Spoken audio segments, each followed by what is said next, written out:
जो generic issues थे वो हमने चर्चा कर ली कि ओवरऑल 5 खंडों के बारे में क्या प्रयास हो रहा था, क्या उसको समझने का प्रयास था, क्यों था। तो एक एक करके एक एक खंड का जो हमने किया, क्या किया हमने, उसको उद्देश्य क्या था, और अगर उसमें कोई लगता है कमी रह गई तो लेकिन पहला था रूप का खंड, रूप उपादान खंड। तो जो हमने अभी तक चर्चा की उसके हिसाब से हमें क्या करना चाहिए था और क्या किया। Kindly share your understanding.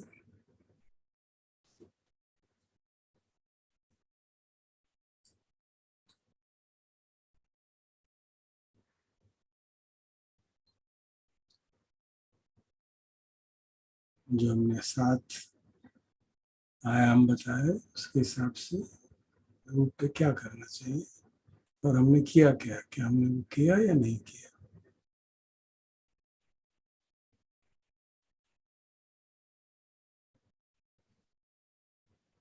तो सबसे पहला आयाम है रूप को जानना चाहिए। तो उसके लिए हमने समझा कि धातुओं की बात की, और ये भी समझा कि रूप एक प्रोसेस है, और फिर उसके बेसिस पे अपने एक्सपीरियंस के आधार पे इन्वेस्टिगेट किया।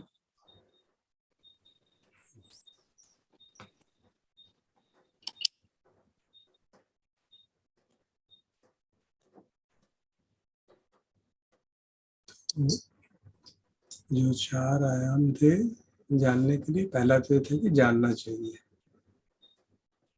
दूसरा आयाम क्या है? उत्पत्ति सर, उसका उत्पत्ति कैसे होती है?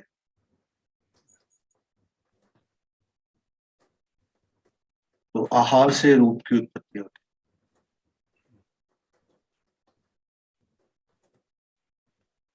और तीसरा आयाम था उसका निरोध कैसे हो जाता है। और चौथा आयाम था कि निरोध के लिए मार्ग क्या है। आहार के निरोध से रूप का निरोध हो जाएगा, जो ये बहुत ऑब्वियस दिखता है। वो तो यही बॉडी को देख सकते हैं हम, अगर अपनी बॉडी को ही हम ले ले। तो if we give it nourishment तो बॉडी ग्रो करता है, और अगर हम नरिशमेंट कम कर देंगे तो जो बॉडी है वो ग्रो नहीं करेगा।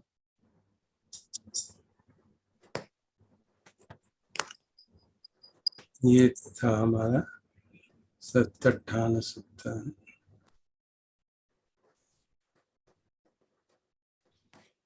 कथमाच भिक्षवे रूपं चत्तारो च महाभूता चतुर्नानं च महाभूतानां उपादाय रूपं।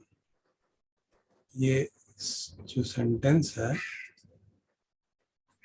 ये निकाय में बहुत जगह स्प्रेड है, बहुत जगह जहाँ भी रूप की बात आती है उसको याद रखना और समझना बहुत महत्वपूर्ण है।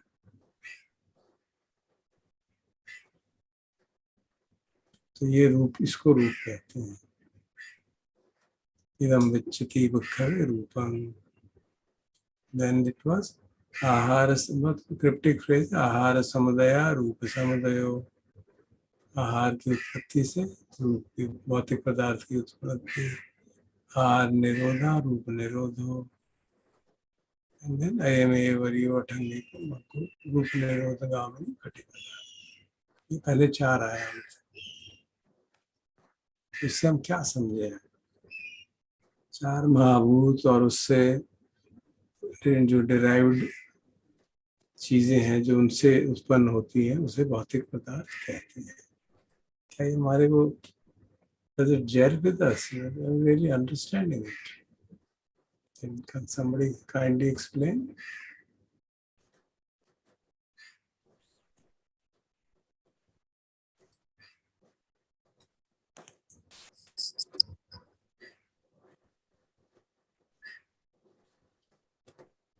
सर वैसे तो बॉडी रूप जो है बहुत ही सॉलिड फॉर्म में फील होता है, तो इस बात को समझने के लिए चत्तारो च महाभूता हमने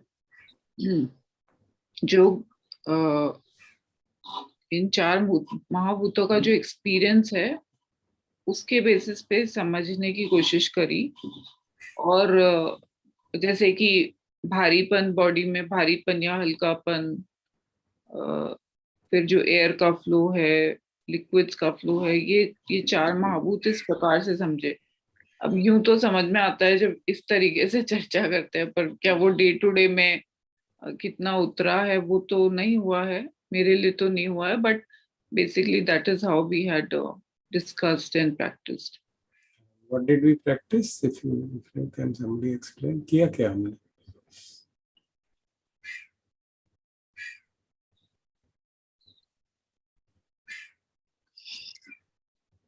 सर जैसे हमने ये ऑब्जर्व किया अपने बॉडी में कि कहीं पे हमें भारीपन फील हो रहा है या हल्कापन फील हो रहा है, सो दैट वाज द पृथ्वी धातु जिसको हमने एक्सपीरियंस किया।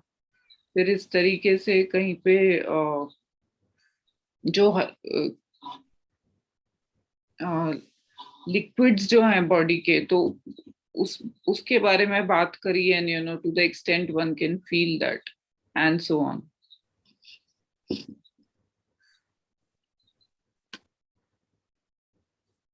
आपो धातु मतलब सर एक साथ रहना, बॉडी को एक साथ इकट्ठा करके रखना। जैसे कि आटे में हम जब जल मिलाते हैं तो वो नीडिंग के लिए तैयार हो जाता है। तो वैसे ही बताया था कि अगर बॉडी से आपो धातु निकल गई तो डिसइंटीग्रेट हो जाता है डेथ के बाद। और जो मूवमेंट्स हैं वो वायु धातु है, जो भी हलन चलन हम कर पा रहे हैं। और जो ठंडा गर्म है वो तेजो धातु है। Yes. So अब हम बैठ जाते हैं शांति से, पता चलिए रूप क्या है। जैसे कल भी चर्चा हो रही थी, इति रूपं, पहला शब्द है ना उसमें सतीपट्ठा, इति रूपं, इति रूपस्य समुदयो, इति रूपस्य अर्थंगमो। तो पहला जो दो शब्द हैं इति रूपं, उसकी ये व्याख्या है। क्या है? चत्तारो चे महाभूता चतुर्नानां च महाभूतानां उपादाय रूपं।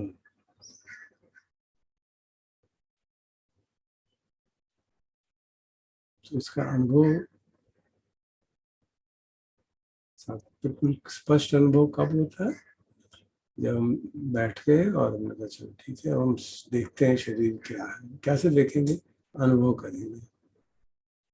और जिस हद तक हमारी समाधि पुष्ट है, जिस हद तक चित्त समाहित है और पेनिट्रेटिंग समाधि है, तो slowly and slowly with practice, as you practise, अभी तो सॉलिड लगता है एकदम, धीरे धीरे उसकी सॉलिडिटी ब्रेक हो जाती है, ये अनुभव में आ जाता है। So the whole body slowly, अभी तो सॉलिड है, फिर इसमें अंदर ही मूवमेंट दिखनी शुरू हो जाएंगी। Then it will start as if waves are going through the body, and ultimately it just disintegrates. You can just see phenomena arising and passing on, arising and passing on continuously. जो instruction थी सतीपट्ठान में, काया के बारे में instruction दी जाती है ना,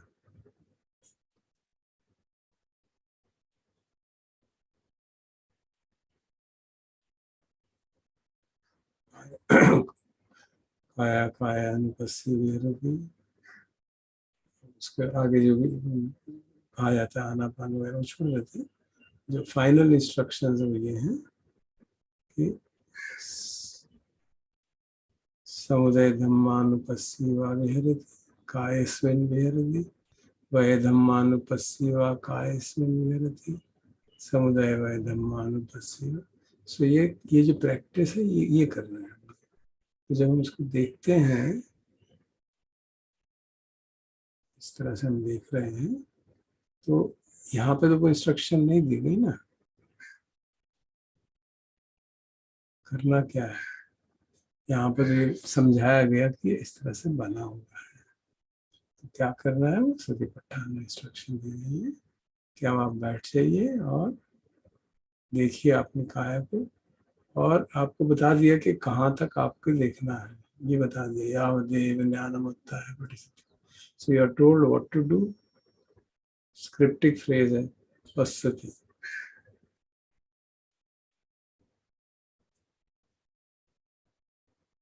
तो उसको देखना है, देखना मीन्स अनुभव करना है काया क्या है, और उसकी बैकग्राउंड ये दे दी यहाँ पे चत्तारों से महाभूत, कि भाई 4 महाभूत है और 4 महाभूतों से जुड़े हुए रूप है। और ये जो उपादाय रूपान है उसका मतलब कि उससे डिराइव्ड मटेरियल है। क्या क्या डिराइव्ड मटेरियल है? एवरीथिंग। इफ यू सी, अब ये इसकी एक्सप्लेनेशन की 4 उपादाय रूप क्या है किसी सूत्र में नहीं दी गई है। Yesterday I spent a lot of time searching in various things. This word comes, but what it is not explained anywhere. Now it is explained in Abhidhamma कि derived properties क्या है। आँख है, नाक है, कान है, इसको जो सेंस ऑर्गन्स है उसको कहा, फिर उसके जो सेंस ऑब्जेक्ट्स हैं उनको कहा, रूप है, शब्द है, गंध है, they are also derived material. Then our femininity, masculinity, and the other obvious things which are जो कि उसको कहा गया जो कि डिस्क्रीट है, जो कि दिखते हैं कुछ रूप के फॉर्म में, कुछ है उसकी प्रॉपर्टीज के फॉर्म में. So we don't want to get into details, but what I want to say is कि we actually can experience that phenomena. तो हर चीज को जो उसके derived forms हैं, आँख है, कान है, नाक है, which means the whole of the body actually, basically it means whole of this body and the objects of the body, various kinds of objects. तो अभी जब हमने इसको प्रैक्टिस किया था तो क्या किया था, बैठ के इसको ऑब्जर्व किया, हाँ यहाँ भारीपन है, हल्कापन है. Now we continue with that for long period of time. तो धीरे धीरे वो जो सतिपट्ठान में हमको भावना दी गई, सतिपट्ठान में क्या करना है वो हमें अनुभव में मिल जाता है. समुदाय धम्मानुपस्सीवा कायस्मिन् विहरति, वो शब्द कायस्मिन् भी है, आगे हर एक में वेदना है, विचित्त है, सो ऑन सो ऑन. ये काया की बात हो रही है तो कायस्मिन् विहरति, काया के अंदर उदय इसका जानते हैं, फॉर्म बन रहा है. ग्रॉसरी तो हम जानते हैं, ग्रॉसरी कैसे जानते हैं? कैन यू मेंशन कि ग्रॉसरी हम कैसे जानते हैं कि कुछ उदय हो रहा है, कुछ जा रहा है, कुछ बाहर जा रहा है? इसकी भी थोड़ी सी चर्चा तो की थी शायद. In the gross sense, we all know body is not a closed system. जैसे एक्सक्रीशन का मैकेनिज्म है. That's happening. Something is going out. Something is going in. Air is going in constantly. है ना? पानी पी रहे हैं, खाना खा रहे हैं. Then that brings us to the next level also. तो इस तरह से हम पहले तो ग्रॉसली समझ लें कि हाँ भाई ये फिक्स्ड आइडेंटिटी नहीं है बॉडी की. ये छोटा बच्चा होता है, उसको खाने के माध्यम से उसका उदय होता रहता है, बढ़ता जाता है, बढ़ता जाता है, बढ़ता जाता है. We know that. So, but simultaneously something is going in, something is coming out. So there's constant change going on. समझ में आता है. और उसको सूक्ष्म स्तर पे, महाभूतों के स्तर पे जानने के लिए we have to investigate the body deeply. So we'll do that after we understand the whole thing. तो एक तो ये बात हो गई. फिर उसके बाद हमने कहा, That's all. Sorry, just before you go forward. So अब मैं ये समझ रहा हूँ, and I'm really grateful to you for this very slow, deliberate exposition, because at least for me it's been quite mysterious in the past.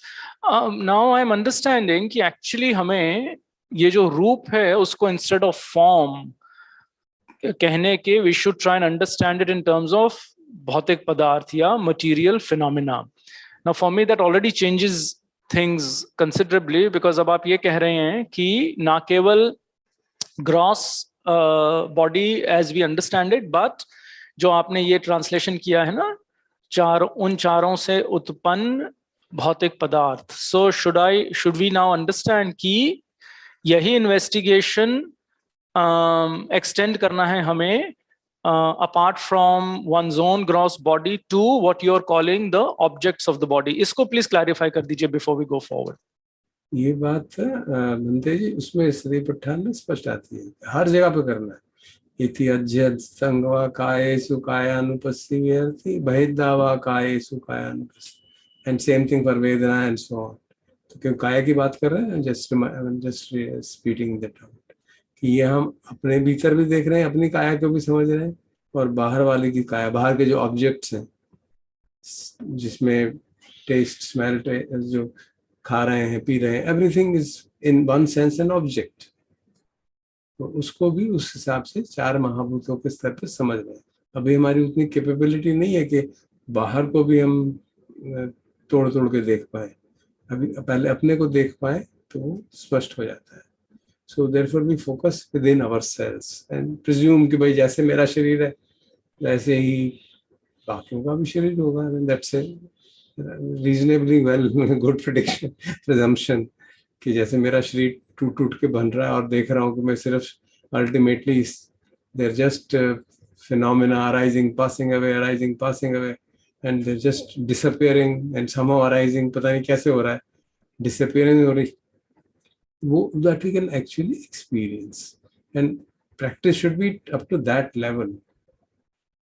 जब वो सती पठान में शब्द है ना, वो बहुत ही पावरफुल है. वो यावदेव ज्ञान मत्ता है पटिसति मत्ता है. जब तक कि हम फर्स्ट का पार्ट है, जैसे काया की बात है, अत्थि कायो थी, ये काया है चार महाभूतों से बनी हुई जो पड़ती रहती है, कुछ नहीं, मेरी नहीं है, मैं नहीं हूँ. When you see it again and again and again, it's clear यार कहाँ मैं, मेरे पास कुछ भी नहीं है, इसको मैं रोक भी नहीं पा रहा, अपने आप ही खत्म हो जा रही है, अपने आप ही उत्पन्न हो जा रही है. When we do it again and again, this word makes sense to us. Atthikayoti, oh, this is just a natural phenomena. Then panasya sati पच्चुपट्ठिता होती, सती उसकी इतनी प्रतिष्ठित हो जाती है, इस बारे में बिल्कुल क्लैरिटी हो गई, और वो तब तक करता जाएगा यावदेव ज्ञानमत्ताय पटिसतिमत्ताय. तो तब तक उसको करना है जब तक कि केवल ज्ञान, केवल सती रहे. And then once he has gone up to that state, naturally अनिश्चितो च विहरति न च किंचित. तो वाली जो बात है उसकी अंडरस्टैंडिंग डेवलप हो रही है साथ साथ. जैसे अभी हम चैंटिंग कर रहे थे, मेरा नहीं है, मैं नहीं हूँ, क्योंकि वो बदल रहा है तो मैं होगा तो मैं ही बदल जाऊंगा.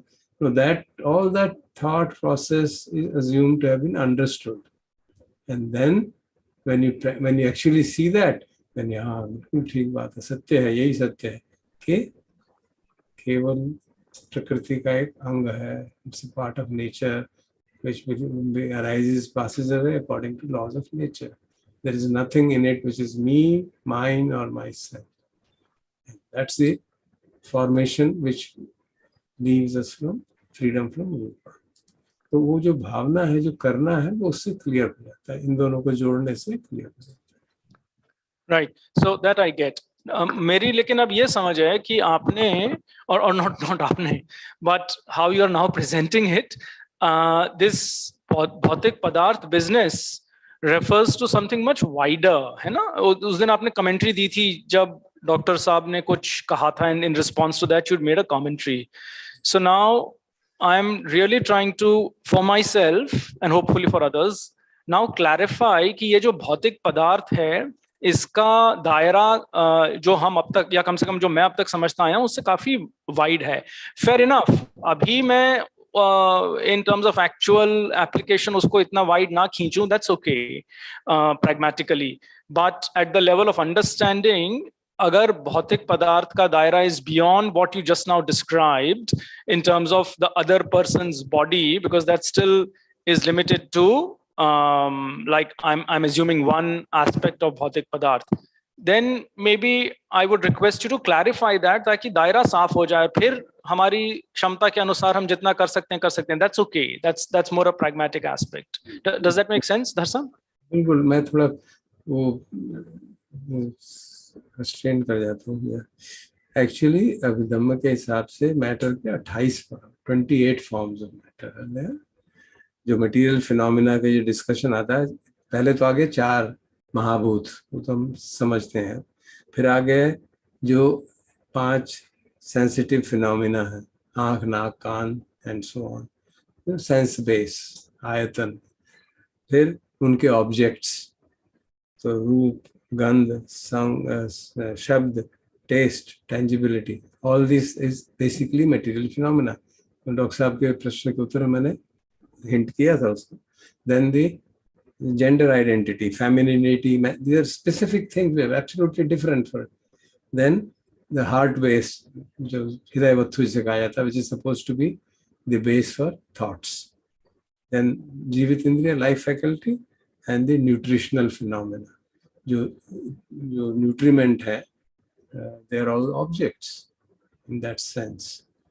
Then this is called concrete matter. Concrete मतलब जिसको आप महसूस कर सकते हैं डायरेक्टली अपनी इंद्रियों के माध्यम से। दूसरा है non concrete matter. Now that is, for example, space is seen to be an element, आकाश धातु, it's a non-concrete matter. Then bodily जो हमारे intimation है, जो जिसे कहते हैं, क्या कहते हैं, नॉन वर्बल कम्युनिकेशन जो होता है, शरीर को देख के जो समझ में आता है और जो स्पीच से समझ में आता है। देन लाइटनेस, बॉडी की lightness, malleability and the wildness, कि हमारे शरीर में कितनी फ्लेक्सिबिलिटी है, those kind of qualities. Then the 4 characteristics of matter, which is arising, continuity, passing away and impermanence. They are all put according to Abhidhamma as material phenomena. So that is the scope of the material phenomena according to Abhidhamma. Unfortunately, in Suttas, we don't find any such mention. Sir, how is Jeevit Indriya part of material phenomena? Because this is with respect to the matter. Body को वो sustain कर रही है. The life faculty for the body.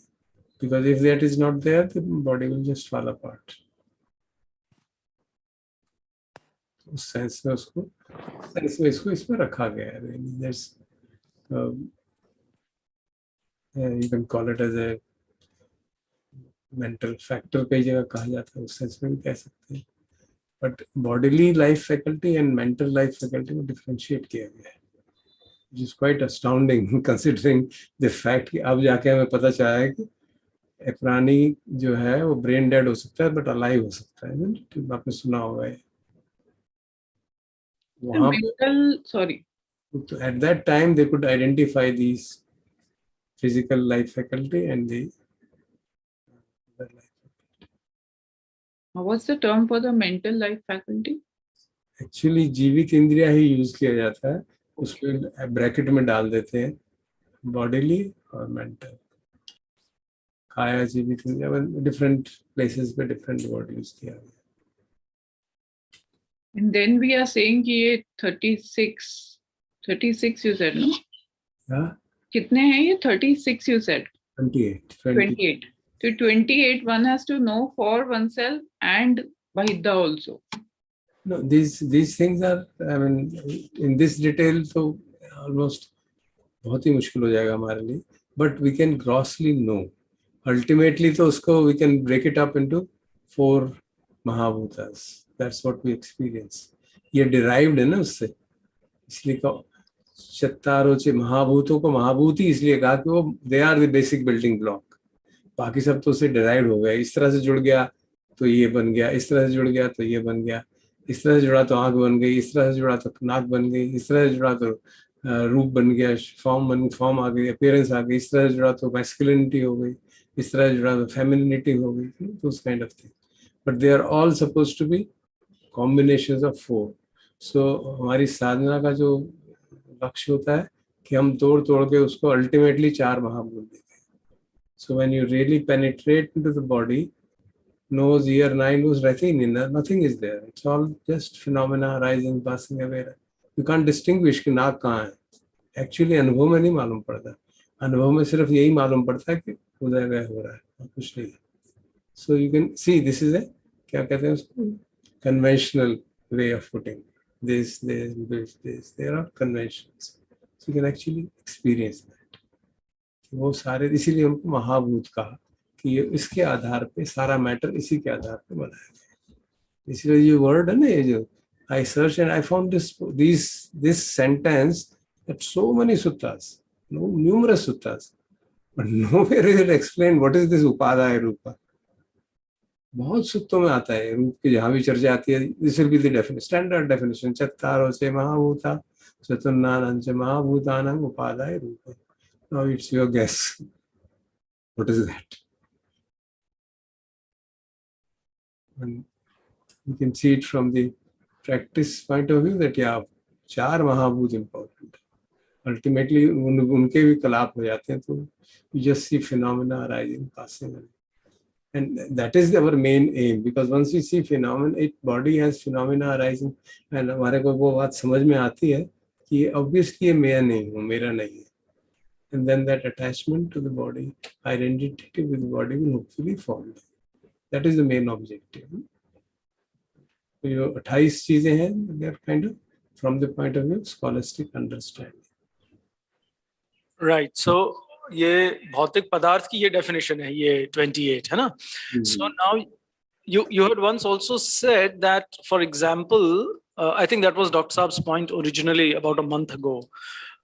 For example, smell actually is a part of, in that sense, technically part of roop. I think that was the whole discussion, है ना?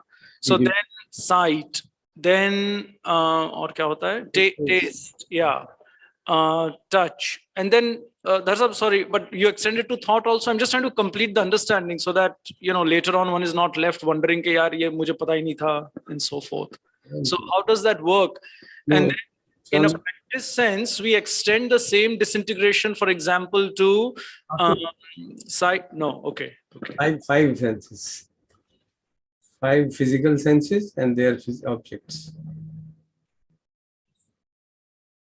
So it says eye, ear, nose, tongue, body, visual form, sound, smell, taste, and touch. Touch के बारे में और complication है, उसको लिखा नहीं अलग से, because it is seen clearly as 3 elements: earth, air, fire. So that's the even further subdivision, but that's it. So it's not about mind. Right. And then this issue about smell sights, I got the point of mind. So जो बाकी 5 हैं, what's your advice in terms of there is internal investigation and disintegration, and then that's about Bahidda, same thing with respect to. I mean, obviously, at the moment, it is beyond my capability to be able to penetrate external objects to that Mahabhuta level. So I can understand them. कि भाई जो smell आ रही है, अब उसमें science भी मदद करती है. स्मेल आ रही है तो दिख नहीं रहा, लेकिन कुछ तो जा रहा है ना नाक के अंदर, मॉलिक्यूल्स तो जा रहे हैं, वो तो महसूस पड़ता है. टेस्ट आ रहा है तो कुछ तो हो रहा है ना, उसमें there is a matter involved in that. So we understand in that way.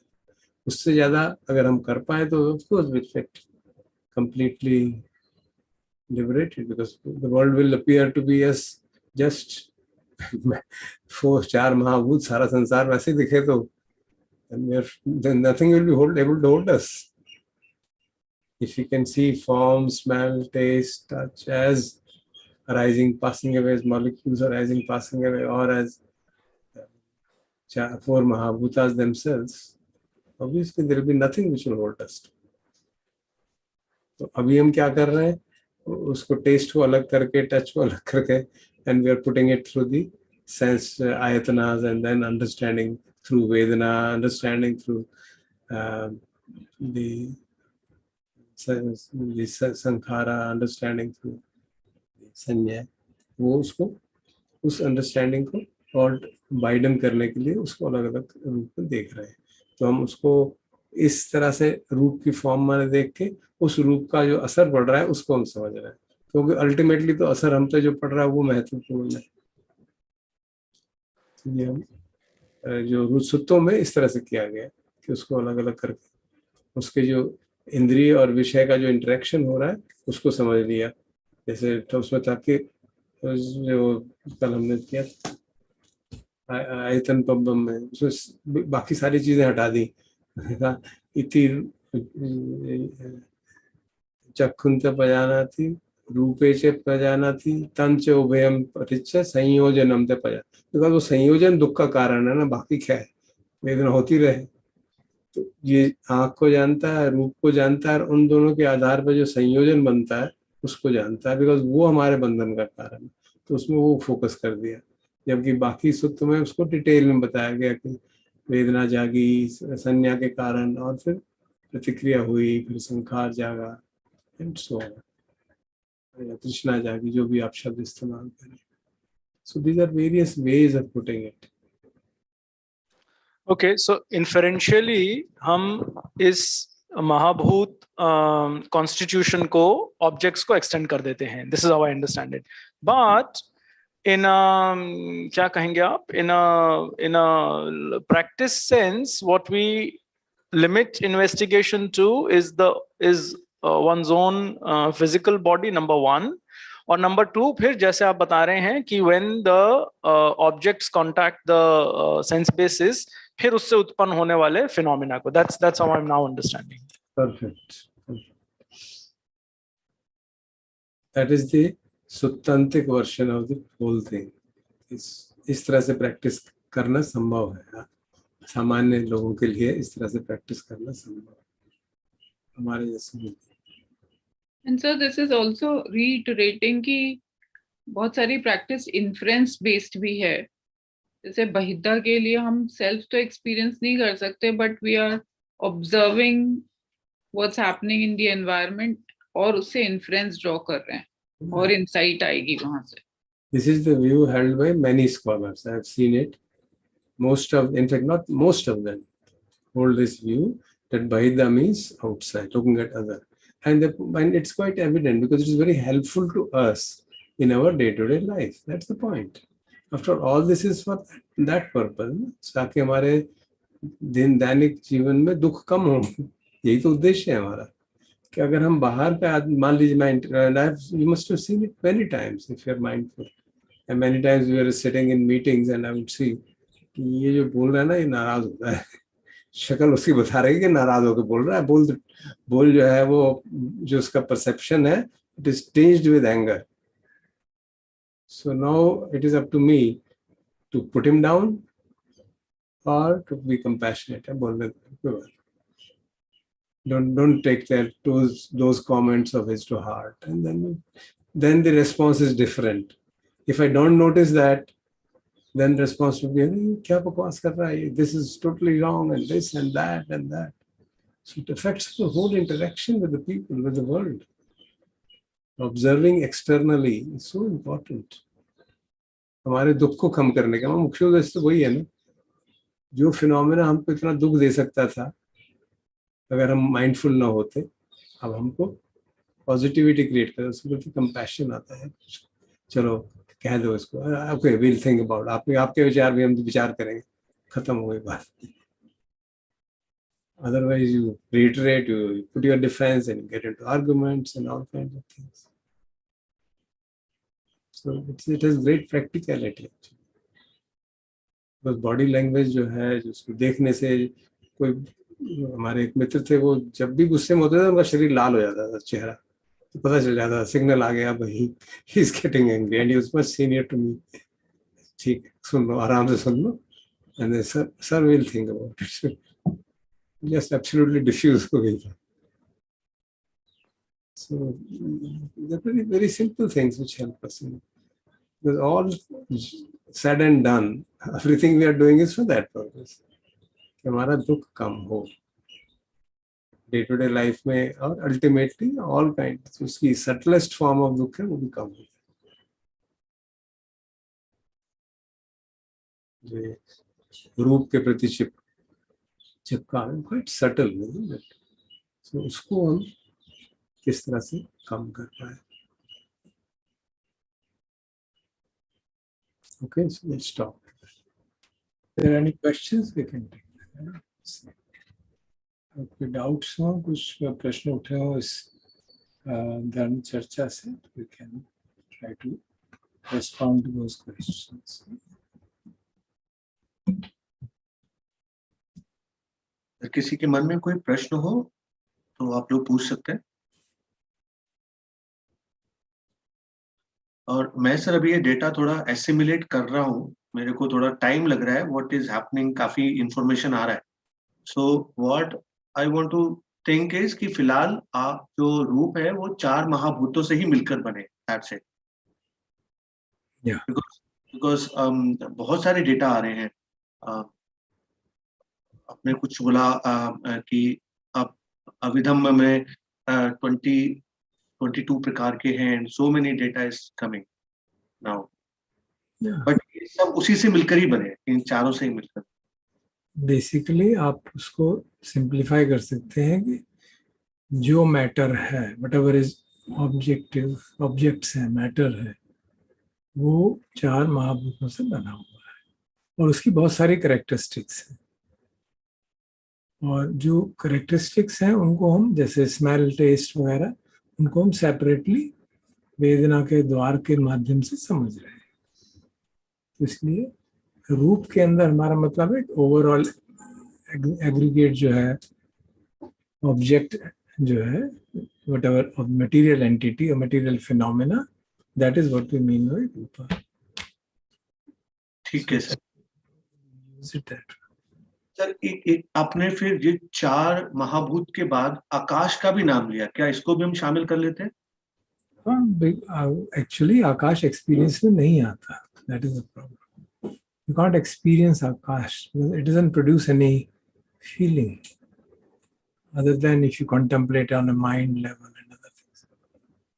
So इसलिए सामान्यतः चार महाभूत ही कहे जाते हैं। Of course there is a sutta in which 6 have been put by the Buddha. आकाश भी रखा है और विज्ञान को भी रखा है। So those are exceptional situations which are being discussed under certain conditions. So जहाँ तक रूप का सवाल है, सामान्यतः चार महाभूतों की बात होती है। आकाश की जहाँ भी बात होती है वो कहते हैं it is the gap between the various other elements.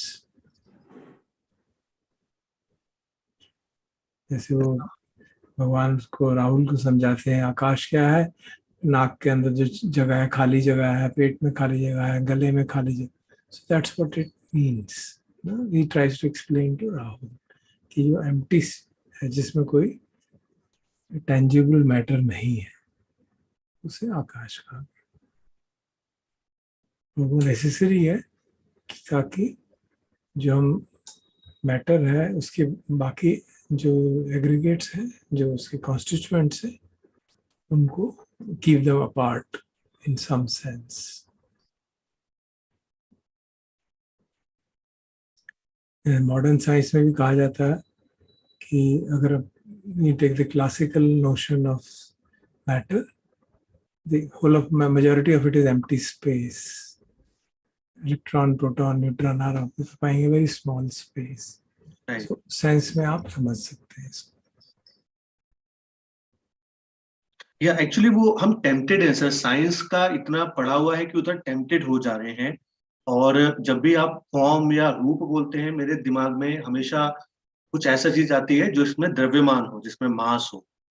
लेकिन वो फिर संभालना पड़ता है कि और तेजो धातु में तो क्या है, फिर मैं उसको कोरिलेट करता हूँ कि maybe some particle is hitting where there is a heat, there will always be motion, ऐसा कुछ। Now you can, there's no limit to the scientific exploration.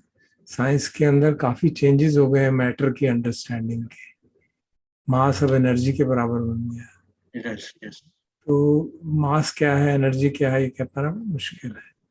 हम अपने अनुभव के आधार पर जानते हैं कि ये शरीर जो है, it is just a bundle of vibration that we can experience actually. Okay, so when we experience that, whether you call that, obviously there must be some energy associated with that, you can feel it, and that is under certain conditions it appears as wave, and when the attention is gross it appears as solid, so you can see that.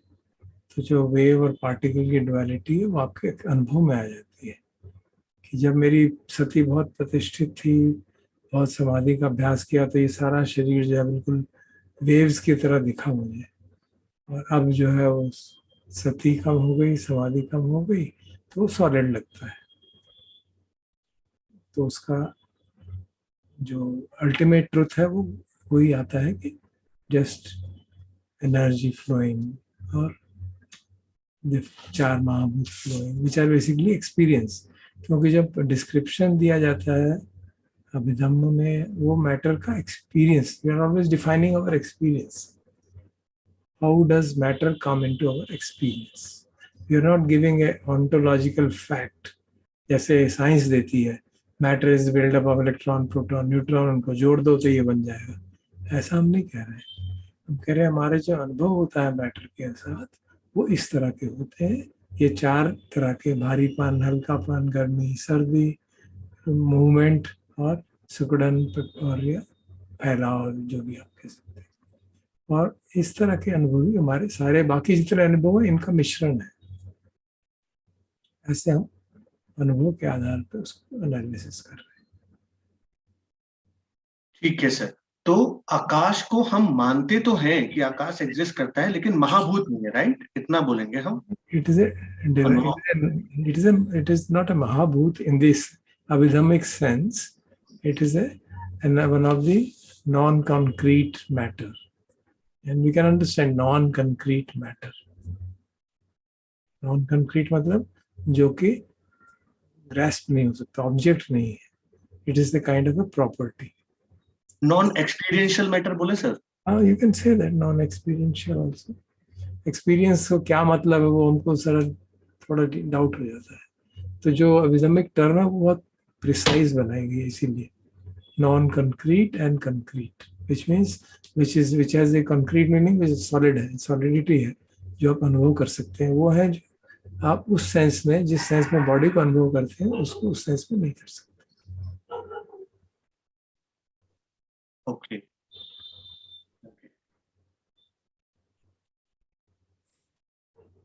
तो sir statement क्या रहेगा कि रूप जो है वो चार महाभूतों से, यानी चार कॉन्क्रीट मैटर से बना है, plus one non concrete matter भी इंक्लूडेड है, ऐसा बोले नहीं बोले? उसके हिसाब से वो सब चीजें भी इन्हीं के प्रॉपर्टीज हैं एक तरह से, इस सेंस में कहा जाता है। क्योंकि कहा गया ना चतुर्नानंग महाभूतानंग उपादाय रूप, उससे डिराइव्ड है। कुछ कॉन्क्रीट डेरिवेशन है, कुछ नॉन कंक्रीट है, इस सेंस में कहा गया है। अब lightness, flexibility, they are experienceable. Lightness is, flexibility is experienceable, yieldiness is experienceable, but it doesn't have a solid base. उस सेंस में उसको डिस्टिंग्विश किया गया। So we, for the sake of scholastic understanding, we use it. For the sake of practice of getting free from bondage of rupa, that's why we follow the practice of Satipatthana. Look at its arising, passing away, so that we come out of the bondage of rupa. तो उसका फिर second part जब करेंगे तो और complication होगी। Will read tomorrow. आहार समुदय और रूप समुदय, उसका क्या मतलब है समझना पड़ेगा। सॉरी डॉक्टर साहब, पिछली बार जब ये चर्चा हुई थी अभी 1.5 महीने पहले, तो आपने हमें करेक्ट किया था जब हमने ये स्टेटमेंट दी थी कि रूप महाभूतों से बना है। You had corrected that in a technical sense, so maybe you want us to be consistent with that maybe.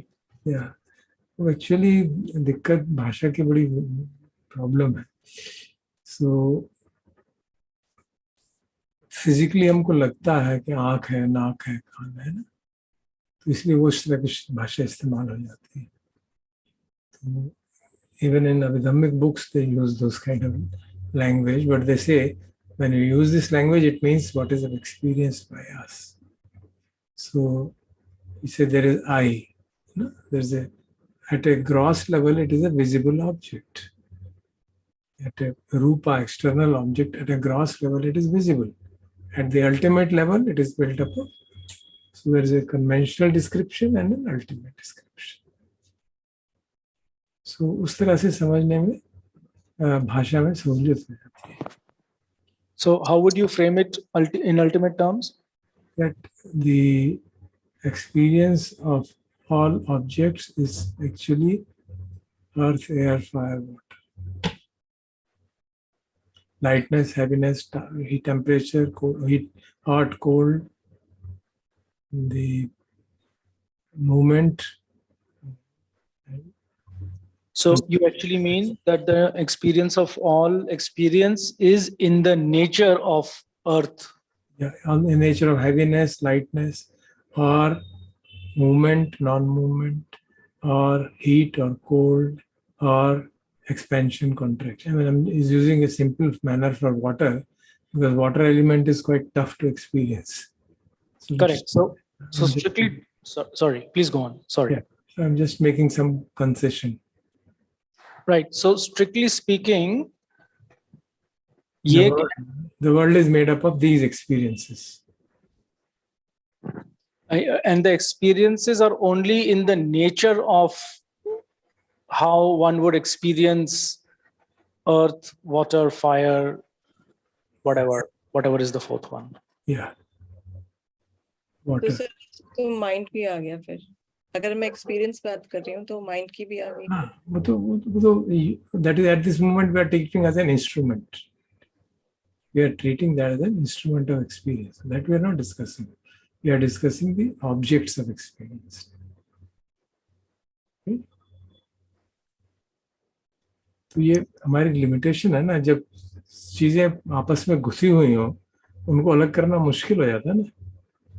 अगर सारी चीजें घुसी हुई हो ना तो उसको एक एक करके अलग करना मुश्किल हो जाता है, लेकिन उसको समझने के लिए उसको कहना पड़ता है. Ultimately they are all together. आप रूप का अनुभव माइंड के बगैर कर ही नहीं सकते, और माइंड की एग्जिस्टेंस रूप के बगैर आपको पता ही नहीं चलेगी, तो क्या करें. So we are trying to, because but they have different quality है ना. रूप की क्वालिटी अलग है, माइंड की क्वालिटी, तो हम उसको एक सिंप्लीफिकेशन के नजरिए से इस तरह से प्रेजेंट करते हैं, क्योंकि माइंड के सब डिवीजन करके हमको मालूम पड़ता है किस तरह से हमारा दुख का उत्पत्ति होती है, दुख बनता कैसे, क्योंकि उद्देश्य तो वो है ना. तो इसलिए वो सिंप्लीफिकेशन किया गया हमारी समझ के लिए. अगर ये कोई कहे कि ये सारी चीज साथ साथ उठती हैं, अब मैं क्या करूं, मुझे मालूम ही नहीं पड़ता क्या करूं. तो इसलिए हमने जैसे जब हमने किया भी था, पहले सिर्फ रूप को देखा, फिर शब्द को सुना, फिर गंध को, फिर टेस्ट को. We try to discretize them. What is a continuous phenomena. Actually तो फिनोमेना है, हम उसको डिस्क्रीटाइज कर रहे हैं कि ये एक, जैसे फिल्म को आप उसके एक एक फ्रेम को देख रहे हैं, उस तरह से कर रहे हैं, सहूलियत के लिए, समझने के लिए. अल्टीमेटली आपको याद होगा भगवान का एक फेमस सूत्र है, व्हाट इज द वर्ल्ड और what is all. He says 6 senses is the world. What does that mean? 6 senses is the world. It means whatever we experience through the ear, eye, this, that is what really is the world of experience. He's not giving an ontological description of the world, which कई बार हमको descript लिखने में वो गड़बड़ हो जाती है. World is made up of world. You can't say world is made up of eyes and nose and smell. He says the world which you call as a world is world what you experience, and this is what you experience, and this is either pleasant, unpleasant, smell, taste, touch, and so on. What that world actually is, how does it matter? What you experience is what matters. Of course, science tries to find that what is that matter is actually, and some philosophies create a congruence between that. So that's a different thing. Buddha being a radical phenomenologist, जो phenomena observe होते हैं उस पे basis पे जब वो कहते हैं तो ये कहते हैं वर्ल्ड तो यही है.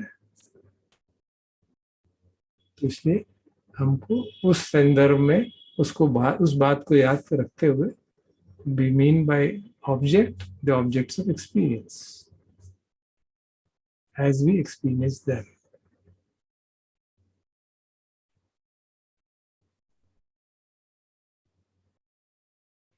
SP sir has question sir. अच्छा, आज नॉन लॉगिन किया है. जी जी जी, तैयारी हो रही है आपके यमुना नगर जाने की. बताइए। सर आपने एक बात कही कि space cannot be experienced.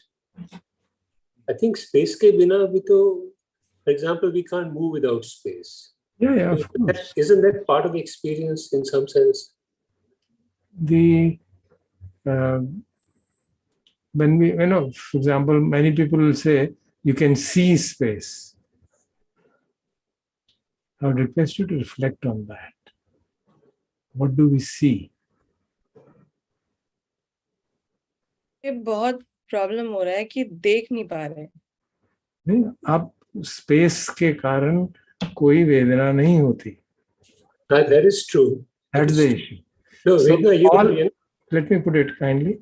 All experience means Vedana. Because उसके आधार पे तृष्णा जागती है.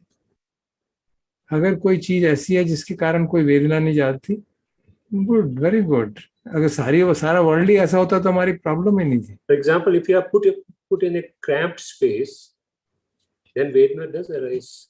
Yeah, the Vedana is not due to space. Vedana is due to touch of other people. Okay. है ना? So when for example the meditation is done on infinite space, it is a thought. It's a perception we are creating. Oh, space is infinite. There's nothing there. Because sky is seen, you can say, oh, sky. But sky is not a thing. It's an illusion. We know it all. And we That's do why- talk about spaciousness of heart. Yeah, that is the way we describe it. Spaciousness. We define Prithvi Dhatu, which extends in space, which has extension. Okay, that's one of the definitions. Heaviness, lightness, and extension, which means if the object has certain size, it is associated with Prithvi Dhatu. Obviously, had there been no space, there would be no objects, no doubt about it. But the issue is, Buddha's teaching is for understanding suffering. And suffering arises as a result of reaction to Vedana. And if something does not produce any Vedana, you may as well say Namaste to that. It doesn't matter. It's a very interesting. In that limited sense. In that interesting. limited sense. So we can reflect upon it and see whether it makes sense or not. Sure. Thank you, sir. Thank you very much. I just wanted to say, Okay. Ajahn Sumedho ji ने एक talk दी है ना, the space between things. Ji. Would it be helpful if one goes through that? आप करके देख लीजिए. I won't like to comment on it. Okay. Yeah, it will be helpful at least to reduce the attachment to the surroundings. अगर हम And another thing which I wanted to ask you is कि मान लीजिए कि अभी जैसे doctor Surendra जी ने कहा कि जब स्पेस नहीं होती और स्पेस है, आपने फिर स्पेस कहा कि नहीं होती तो टच से हमें emotion, but there are many, ये एक थॉट प्रोसेस भी तो है, एक फीलिंग वहीं से जर्मिनेट होती है जब आप एक क्राउडेड जगह पे हैं और एक ओपन जगह पे हैं. तो क्राउडेड जगह पे not necessarily the touch, but it will also be the thought process. you see other rupas there, no? हाँ, you see other rupas. You don't see space. Space does not create any vedana. It is a feeling that ये बहुत नजदीक आ गया मेरे. And that's a thought.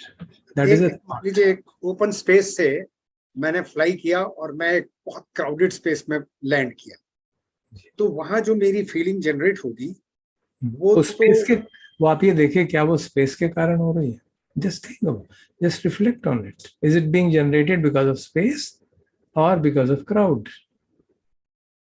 Because of crowd. Yeah. It is because of crowd. Right.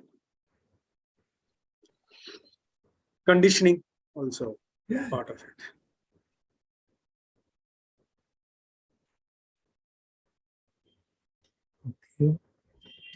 Okay, Bhante ji.